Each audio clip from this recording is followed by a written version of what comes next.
Hello and welcome to Join Our Town. I'm your host, Reggie Bullock, and today we're going to be talking to Mr. Aubrey Fenton, because some of us may have some questions about the special election. What is a special election? How do special elections actually come about?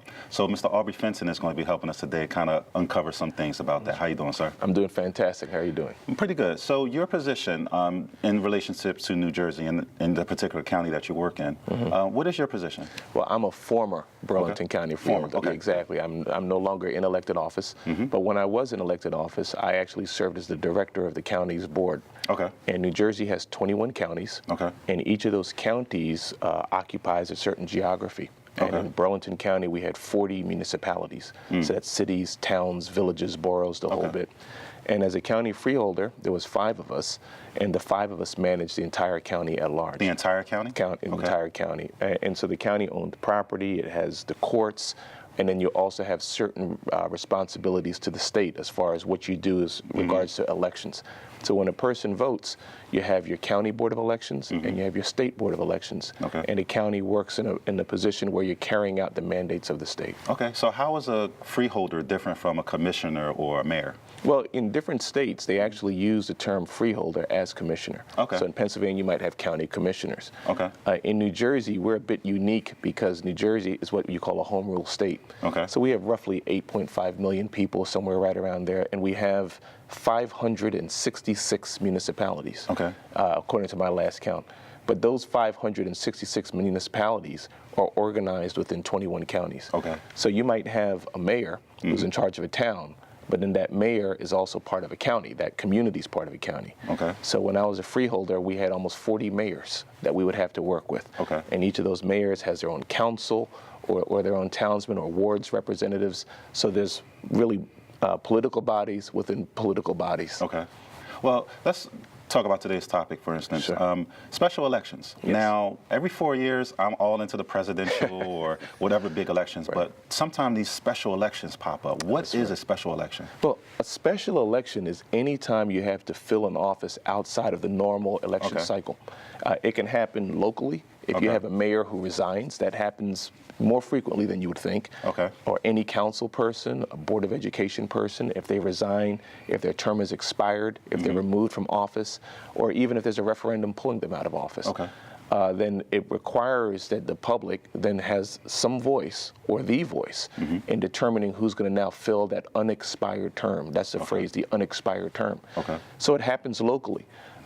It has happened historically in pretty randomly in the U.S. Senate.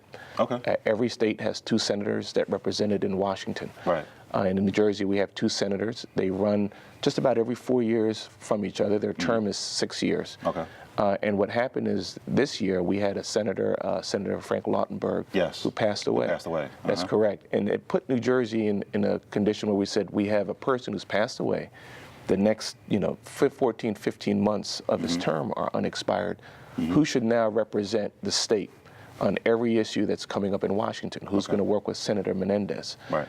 And so it put us in a position where we had to fill someone for that unexpired term and yet allow the people to determine who would represent them. Okay. So that's what's requiring this special election for the U.S. Senate. Okay, so the special election is months away, but in the meantime, someone was put in a position to fill That's correct. the senators. Now, when someone is put in that position, can they be a Republican, a Democrat? Like, how do you determine who gets to fill that position? That's an excellent question. In each state is bounded by what they call their own unique constitution. So in the New Jersey Constitution, the governor has the authority and the responsibility to appoint someone from that next day. So for the next day until that special election's held, the state must have 2 representatives in Washington. And so what Governor Christie did is he appointed someone from the AG's, the Attorney General office, to fulfill that term until the people make a decision. Until the election. Exactly.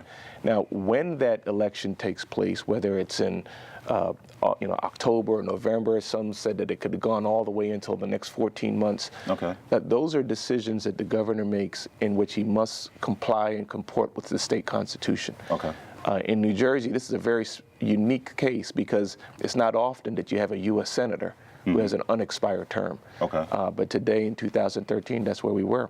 So the Constitution gives certain guidelines, and then the governor has to work within that framework. So he decided with his advisors that their most strategic effort was to make sure that that election happens in October. Okay. So that people, as soon as possible, can have someone that represents their voice. Okay. So that actually has a special election within a general election. So all the residents in New Jersey, they have to do a lot of voting this year. Sure. Yes, Sure. sir. Now, are the special elections, are they like relegated to a county, or are they actually statewide? Statewide. Okay. Yeah, for this particular U.S. Senate special election, because that's a statewide office, Okay. it must be a statewide be a special. statewide. If it's a town that a person resides in, and the mayor or town council's resigning or has an unexpired term, then that would just be a local election for them. But for New Jersey this year in 2013, it's going to be a statewide special election. Okay. Now, these special elections, now, are they like relegated to different parties, or can anyone participate?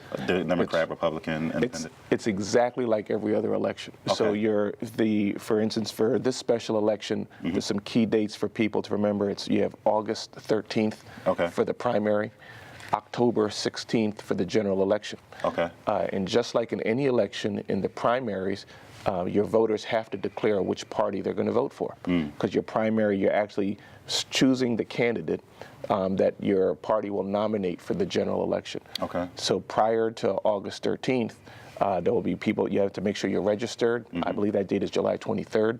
You don't want to make sure you're registered to vote, that you declare which party you would like to participate with in that primary so that you can have your voice heard in the candidates that are nominated. And then when you get to October 16th, everyone can vote who's registered to vote. Okay. So it's exactly the same as any general election. Wow. So it's really roughly, and hopefully my math is correct, but hopefully it's about, what, 10 weeks or so, or 11 weeks between the primary and the actual election. Yeah, it's a very compressed cycle. Okay.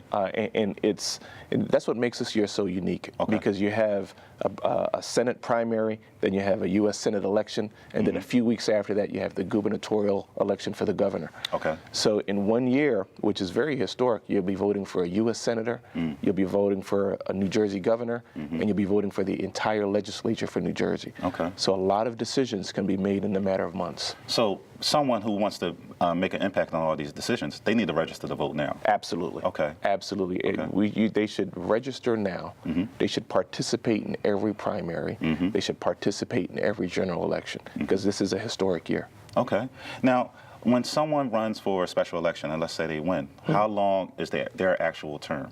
Well, when you win any special election, you will fill the unexpired term of your predecessor. Okay. So if the normal election cycle would have been November 2014 for this U.S. Senate, then whoever wins this special election, they will hold this office up until January 3rd, 2015. And then they'll have to run again. Okay. So you're just filling in the unexpired term of your predecessor. So theoretically, I can win a special election, hold the seat for a year, and then run. You'll be right back at it. And then run right back at it. Absolutely, yeah. Wow. But it's a year. You can do an awful lot. Sure. You can do a lot in a month. Well, yeah, definitely. But I think what it does is, for the person who wins that special election, it gives you 1 year of a track record. Yeah. It gives you 1 year of constituent service, so that people can know who you are.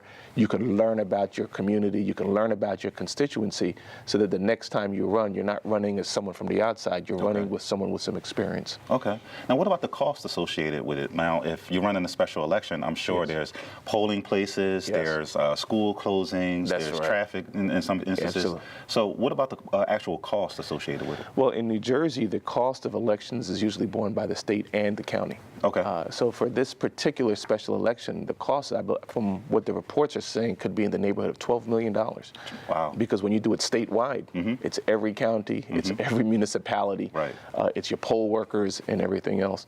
I think one of the key things to realize is that's the cost of the election. What's the cost if you don't have the election? Right. What's the cost if the people don't have a voice? When you look right now in New Jersey, there's some huge issues that are being dealt with in Washington. You have the Hurricane Sandy relief efforts. Yes. These are things that are in the hundreds of millions. So you want to make sure that you have people there who the people can choose, that represent their voice, that are accountable to the people to be there making those decisions. So when you really look at the costs and the benefits, you'll hear people advocate one right away, those saying have it much later, and others saying November 5th. But fundamentally, that's a decision that the governor makes in which he's bounded by the state constitution. Okay. And you said the governor has up to 14 months or something that he has to make that decision by? Well, actually, the Constitution requires that if a person is, if they have an unexpired term by certain dates, it gives certain frameworks where he has to, work fill within that. Okay. But the consensus was, and what the courts have recently upheld, was that October 16th does satisfy the Constitution. Okay. So that whoever wins that election on October the 16th, they will fill that term from October 16th all the way until January 3rd, 2015, which is roughly 14, 15 months. Sure. Now, what about as far as like provisional ballots and other things during a special election? Do all those still remain the same? Absolutely the same.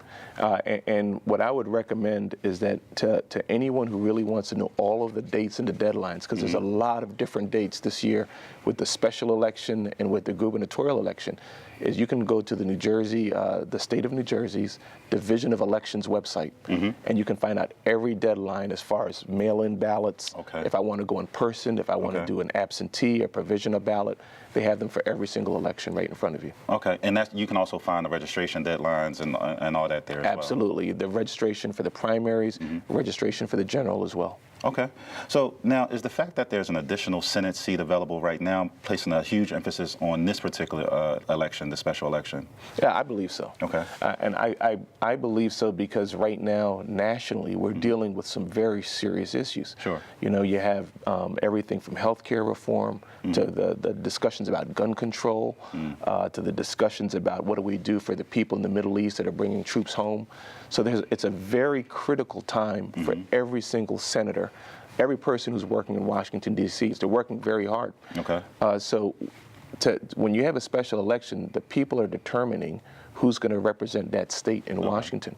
Now, in Washington, D.C., they have different numbers as far as how many Democrats, how many Republicans, how different bills go through committees. So it's very serious. You know, changing one person can make a difference. So let's fast forward to Election Day. Someone is there, they're ready to vote. Yes. But they encounter some problems. What should they do? They should always reach out to the poll workers that are there. Okay. They should always reach out if they're getting an unsatisfactory answer. Okay. No matter which county they reside in, the county has a board of elections that is there just to manage conflict resolution. Okay. So someone's being, they're not being allowed to vote. You know, you don't have this or that. If you don't feel like something's being handled correctly, you can reach out to the county board of elections. They will send someone to that polling place to make sure that your voice is being heard. And finally, you can always go to the municipality in which you're voting in. So it doesn't matter what town, what city, what borough. Go right to that borough hall, right to that municipal building. Say, I would like to fill out a provisional ballot because I'm being, something's happening that I think is incorrect. My name's not in the book, and I want to vote. Sometimes they'll give you a paper copy where you can vote by paper, and it'll be tallied with the county. So you should still go ahead and exercise your right. If you feel like you're being disenfranchised with the right to vote, you should speak up and make sure you get that right. Okay. And lastly, because we got about a minute left. Sure. So if someone, for instance, they weren't deciding to vote, they were saying, well, November is more important. I want to vote for it. I don't want to vote in November. What would you say to that person to actually get them and encourage them to actually vote in October as well? I'm sorry, not even October. Sure. The primary, and then primary. October. Gotcha. You will get what you put out. And at the end of the day, if you're happy or you're unhappy about the state of your government or your community, in democracy, you have a role to play. Okay. So everyone should exercise their right to vote so that you get the freedom and the potential of what a people expressing their voice is. So I would say, come on out to vote. If you never voted before, let this be your first time. If you voted many other times, make sure you vote again. Okay. And lastly, where can our viewers go for additional information? I would recommend that they go to the state of New Jersey, Division of Elections. They have a website. And find out everything you need to about the special election, all the deadlines and the dates, and even what your rights and your freedoms are. Okay. And they can go right there. The website is open 24 hours a day, and it'll do very well in educating you. Okay. Well, again, thanks for tuning in, for checking in with us and helping our viewers learn more about this special election. Thank you for having me. Appreciate it. Once again, I'm Reggie Bullock, your host, and thank you for tuning in. Till next time. Hello and welcome to Join Our Town. I'm your host, Reggie Bullock. Now today we're going to be talking about career assessment. What is it and how can one really assess their career? We're going to be talking with Mr. Jason Greenaway. Jason? Well, I'm glad to be here. Welcome, definitely. Mr. Bullock. So Yes. let's first talk about, you're from an organization named, It's Oasis Center for Hope. okay, and so what is that? Oasis Center for Hope is an organization that specializes in helping organizations and individuals achieve their goals in specific areas. We try to help them come up with effective solutions that help them to reduce their gap. Okay. You know, where they are to where they want to be. We try to help them along by working together to help them in that regard. Okay, and where is it located? We're actually located in Philadelphia, Oh, and okay. we are excited about the opportunities that present us to help people in fundraising, human resource development, talent management, Wow. and we even do some special event planning. Okay. And I have even engaged in public speaking as well. Oh, wow. Being a host and doing those types of things. Okay. So do you work with just individuals? Do you work with organizations, or is it both? That's a very good question. We actually work primarily with businesses. Okay. On occasions, we work with clients, but it's business to business most Okay. of the time. It's business to business. Yes. Okay. So can you kind of identify what is a career assessment? Like, how does one assess a career? Well, a career assessment is a very important aspect. It's an objective tool that is used to help people who are probably exploring, you know, what they want to do in their careers, and it basically helps them to match their interests with a career path. Okay. Now, what type of testing, or I should say, is there testing involved, and what type of testing is involved if it is? Well, it's basically, as I said, an objective testing tool. It's done, you know, electronically, usually on a computer. Okay. It's a web-based system, Okay. and the questions are usually about 50 to 100 questions. Wow. And what it tries to do is figure out what's your personality style, what is your working style, how do you work well? Do you work well with others in Okay. a team-oriented environment? It helps to figure out, you know, what type of leadership skills do you possess? Oh, okay. And in doing so, it then objectively helps you to figure out, well, this is my passion, this is my interest, and then lead you along that career path that is a best fit for you. So is it more like DISC assessments and Myers-Briggs types of things, or is Those are examples. There are also, you know, strong inventory interest tests Okay. that we use. But most importantly, what we're trying to figure out is helping that person to identify what are your interests, what are your passions. The worst thing that could ever happen is someone selecting a career path just because, for example, their parents encouraged them to do so. Okay. But and then what happens is you spend all this money and then, I don't want to pursue that major anymore. Right. And then, you know, the parents are upset, the student is discouraged. Sure. To eliminate all of that, we start out and we recommend, how about doing it in high school? Okay. You know, as a sophomore, even a freshman. You can start that early. You can start that early. Okay. It helps them to develop, you know, more or less a plan, identifying the major, which will be attached to specifically that career path that they desire. Okay. So what about when someone goes through a career change or a company is downsizing? How can this kind of be beneficial? It's beneficial in helping them to get clarity. Because at a time where you're downsized, where you experience a downsizing, or even for that matter, losing your job, that's a traumatic situation. And financially, there's no income coming in, and it gives you an opportunity to take that assessment, and based upon where you are right now, your passions could have changed, Right. your interests could have changed. Right. So it helps you to identify what are the career opportunities that may exist. Okay. You know, helping you to come up with a plan, coming up with a plan that can help you to pursue the goals that you now may set, and helping you to figure out, what am I going to do based upon that objective assessment that you have participated or taken. So it helps that person to provide that clarity and provide some sort of direction and hope during that difficult season of their life. Okay, so it also helps with determining a possible career path for somebody, especially at an early age. At an early age, or even someone who's entering to the first job, exploring their first career opportunity or options, someone who's looking at educational or even career options, someone who's unemployed.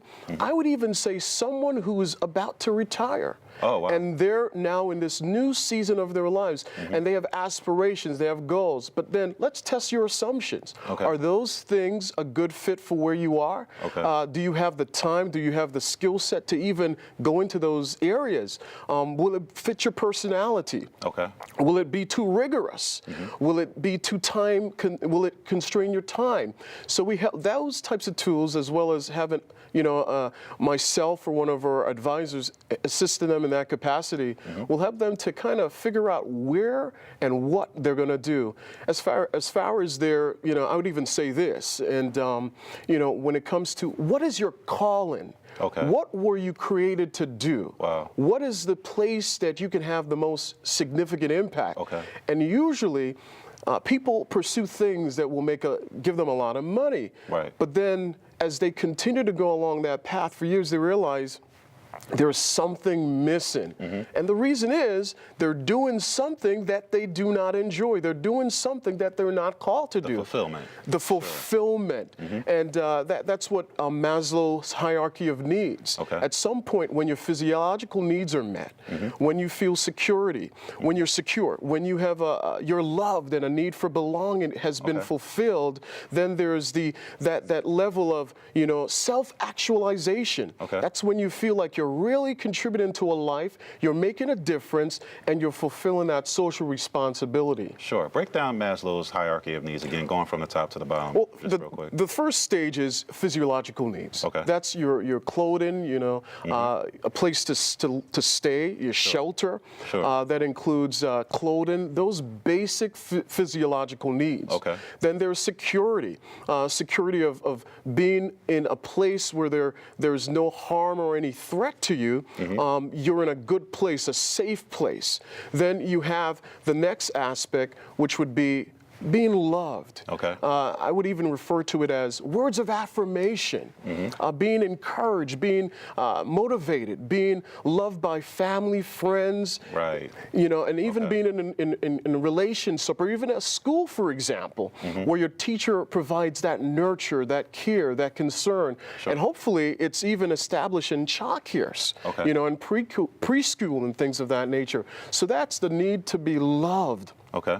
And the need to belong. Then the last aspect of that is self-actualization. Okay. What is self-actualization? That's probably the question, big question, many sure. people who are watching this program may be asking themselves. They're probably Googling or probably looking it up right now. But simply what it is that self-fulfillment.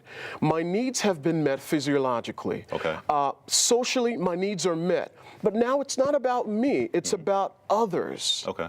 Giving back. Many organizations, I would say Fortune 100 companies, they have programs that they refer to as social responsibility, Okay. wherein they may give back to the community. Okay. They may provide grants.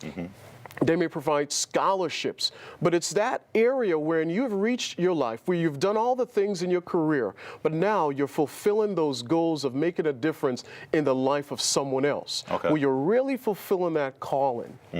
So that's what Maslow hierarchy of needs entails. You cannot be self-actualized Sure. if your needs physiologically are not met. Sure. In other words, I cannot help others if I don't have food, if I don't have a place to stay. I can't love others I can't be actualized if I do not have love or have never feel love. And I often say this to people, family and friends, and even clients. What if I graduated, with a master's degree in law, and I attended that ceremony, and there was no one that I knew that attended my graduation? Wow. No matter how critical, no matter how successful that was, I perhaps would have felt emptiness. Right. Not because I did not achieve that goal, but I didn't have anyone to share it with me. Right. Wow. So let's talk about, switching gears a little bit, Sure. let's talk about learning styles that Yes. somebody might have. Are there different types of learning styles that you've kind of discovered as Yes. you're kind of going through some of the assessments? That's a very good question. Yes, there are three basic learning styles. The first one is visual learning. Okay, that's me.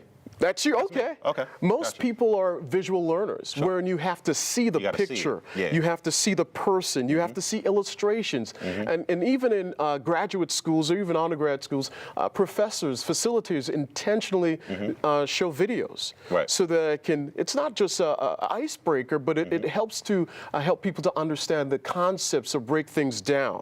And even kids today, because of the age we live in, where everything is accessible, YouTube, things on the television, they're seeing that, programs. That's a great tool. Visual learning is one of the most effective ways. The other aspect is our learning style is auditory learning. Okay. And that's by listening, hearing. And some of us are not that strong in that area, but what that entails is I'm having a conversation with you. We're talking about career assessments. So you're asking me a question. Well, Jason, explain what that means. And you're able to get that feedback, and I'm able to drill down and bring clarification. Okay. That's auditory learning. Okay. So by asking questions based upon what you hear, you're basically able to learn more about that subject matter. Interesting. The last one is kinesthetic learning. And Say that one more time. Kinesthetic. Kinesthetic, okay. And what that simply means is practical learning, hands-on. Hands-on. People who love to use their hands, whether it be a plumber, an artist, someone who just enjoys discovery of learning through hands, through touching, through feeling, and using that sense. Okay. Now, what role does the technology play in terms of assessing one's career, in terms of some of the programs that you institute? Like, how does technology play a role in all that? Well, as far as technology is concerned, when you're exploring a career path, the career assessment, once again, is done online. Many years ago, it was paper, pencil to paper type format, but today it's totally different. And you can get that information quickly, and it's accessible. And when you talk about the continuing education, for example. Today, there are so many options. Okay. It's not the traditional approach where you have to sit in a classroom. Exactly. It could be Online program. it could be an online program, e-learning program, for example, self-directed program. Okay. And